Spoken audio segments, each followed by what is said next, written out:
dipanggil ya, di mana hari ini agendanya dari pembuktian dari tergugat ya.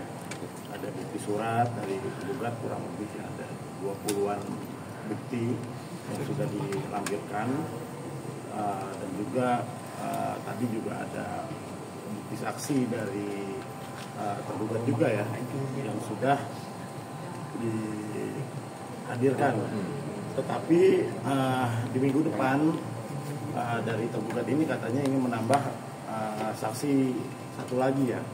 Jadi tadi harusnya sih bisa barengin hari ini. Barengan ya, biar langsung besok agendanya itu kesimpulan. Tapi ya katanya minggu depan masih ingin menghadirkan saksi dari tergugat.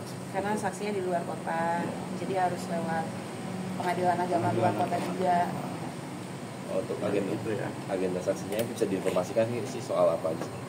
Kalau agenda saksinya ya tadi itu ya dia memberikan kurang lebih bagaimana Edward bersikap pada istri, pada anak-anaknya ya, seputar-seputar itulah ya, kurang lebih ya semuanya positif lah ya di mata saksi tersebut ya.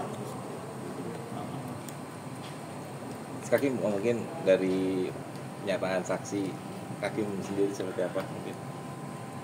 Pernyataan saksi sebenarnya ya apa yang dia lihat aja sih selama ini, karena kan emang selain dari itu kan banyak yang nggak kelihatan gitu, banyak yang tidak diperlihatkan kepada teman-teman atau keluarganya, itu aja sih. Kemarin dari kuasa hukum Edward sendiri nyampein kalau dia kangen untuk merawat anak-anaknya sendiri, untuk kayak ngajarin ya kalau kangen tinggal telepon kan. Iya, mungkin kayak ngajarin sholat. Sebenarnya kayak gitu nggak sih kayak Edward nge-treat anak-anak?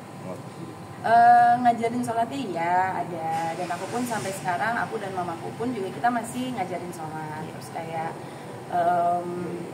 ya kalau aku lagi di rumah dan aku lagi sholat, ngajak anak-anak. Terus kayak kalau misalkan anakku yang cewek tuh dia, kalau aku lagi di rumah dan lagi sholat tuh dia pengennya ngikut aku sholatnya gitu loh, nggak mau sama neneknya, sama bundo gitu, maunya sama mama sholatnya gitu.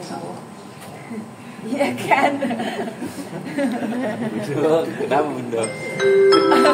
Jadi maunya sama mamanya aja sholatnya gitu. Terus kayak 119 ke loket 1. Ya jadi maunya sama mamanya sholatnya. Terus kayak setiap hari Jumat kan aku ada om di rumah, terus anakku yang laki Raiden dia selalu pergi sama om aku sholat Jumat. Nomor Anda. Kak Edward katanya alasan Kak Edward nggak mau ketemu itu karena Kakim kalau masih syarat kalau mau ketemu harus sama pengacara, Kakim dengan pengacara Kakim, Kak Edward dengan pengacara. Oh enggak, itu masih syarat pas sebelum kita sidang. Dia ngajak aku ketemuan. Aku kan udah trauma ya sebenarnya ketemu sama dia sendirian. Dia mintanya aku ketemu sama dia sendirian, aku nggak mau.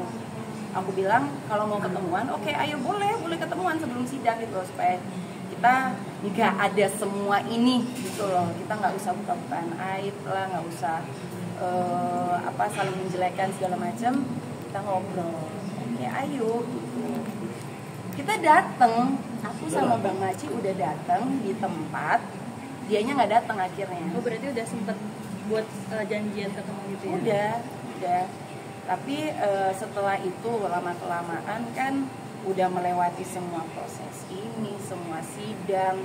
Terus kayak kalau lama-kelamaan kayak kelihatan kayak mana peduli lo sama anak-anak tuh mana gitu. Jadi aku pun juga ada fear seperti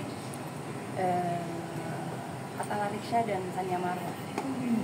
Aku ada fear kayak gitu juga jadinya, karena dia tidak show kepeduliannya dan malah bikin aku yang selama ini aku ngelihat iya dia sebagai bapak, dia care sama anak-anaknya, tapi kok sekarang kita pisah, yang aku mengharapkan ayo dong, lo peduli dong sama anak-anak lo. Yang aku punya hope kayak gitu, kok nggak ada konteks Nomor itu, nggak ada antrian. satu, apa ya yang aku harapkan. Yang aku pikir tuh, oke, kalau lo bapak yang emang segitu sayangnya, cintanya sama anak-anak lo, apapun akan lo lakukan supaya lo bisa ketemu sama mereka, lo tetap ada apa ya, hadir untuk mereka. Ya kan, kalau aku sebagai ibu sih gitu ya, mau let's say kita di switch nih anak-anak sama dia nih, aku pasti akan mencoba untuk ngekontak terus. Ayo, gue mau ketemu sama anak-anak gue, walaupun aku takut sama dia, walaupun aku takut mungkin ya let's say aku sih ngeliatnya sekarang dia takut sama keluarga aku. Let's say aku takut sama keluarga dia, padahal sekarang sih aku baik-baik, alhamdulillah baik-baik aja hubungannya sama keluarga dia. Tetap aja aku akan ngekontak, aku akan make sure aku hadir dalam hidup anak-anak aku.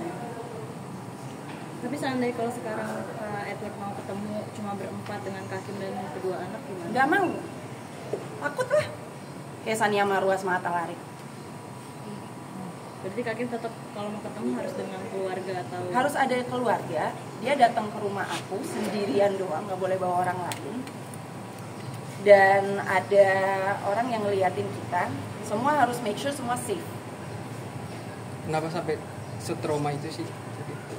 Karena ya banyak hal yang, pokoknya selama aku menikah 5,5 tahun sama dia, banyak hal yang bikin aku trauma sama dia, bikin aku takut sama dia. lebih ketakut dengan Kak Edwardnya atau takut dulu sama ucapan mereka, atau takut anak-anak diambil, takut apa? Semuanya.